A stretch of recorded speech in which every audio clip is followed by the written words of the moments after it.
Well, to talk more about the situation in Idlib, I'm joined by Sinan Sidi, Associate Professor at Georgetown University. Thank you very much for joining us on France 24. We've had some very robust statements from Turkey's President Erdogan over the past 24 hours. Are those statements, is that stance likely to deter Russia and Assad from that onslaught in Idlib?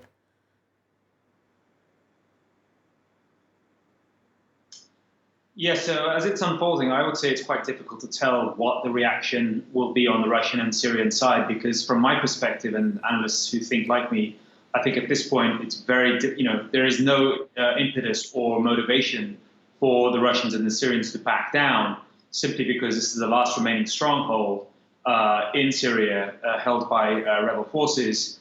And according to the agreement between Russia and Turkey that was signed in September 2018, where Turkey was essentially going to help remove radical elements to stop this onslaught, Turkey has not made good on that agreement. So it seems that the Russian and Syrian patience is up, and they would just like to complete this operation to reestablish government control of all of Syria, and Turkey seems to have been sidestepped. And as a result, I don't see any sort of motivation for the Russians backing down, because they are in quite a strong position, both diplomatically as well as militarily. Well, there was also an agreement, was there not, to create safe zones for civilians? And we know that civilians are paying a very heavy price in Idlib, over 300 killed during this offensive, and hundreds of thousands of people have had to flee, the biggest displacement since the war began.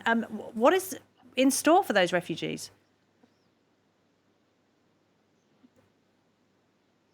So as far as we can make out, those, as you correctly mentioned, those individuals are fleeing as far away from this as possible, all the way north, and presumably headed for other safe havens left in Syria, which are already overpopulated, but more so towards Turkey. And it is one of Turkey's goals to ensure that more refugees don't come into the country, because Turkey is already hosting close to between 3.5 to 4 million.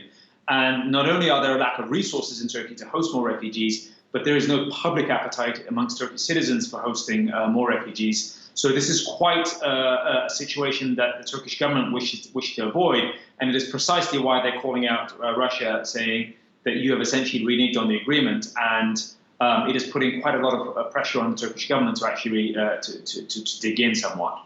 Would it be alarmist to talk about the possibility of a war between Turkey and Syria?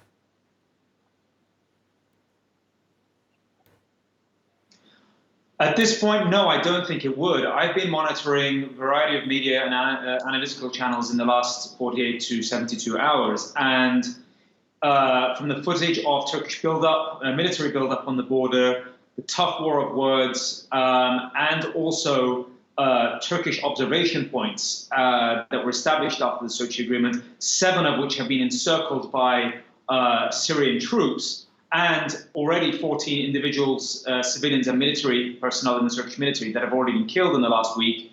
It looks like the war of words is escalating, and Turkey's made outreach towards NATO in the recent past, and it is difficult to see how the Turks back down from this, and any amount of miscalculation on either side could essentially escalate this into a full-blown conflict. One of the things that worry me is, out of the encircled observation points in and around Idlib, the 7 of which have been encircled, unless the Turkish military does pull out of that, it's likely to be the case that those are going to be surrounded by Syrian troops, leading to the notion that those Turkish soldiers there are going to be encircled and possibly taken hostage. And we should also not forget that Russia and the Syrian regime maintains complete control of the airspace. So in addition to being encircled, the Turkish troops in Syria do not have any air cover. Sinan Sidi, thank you very much.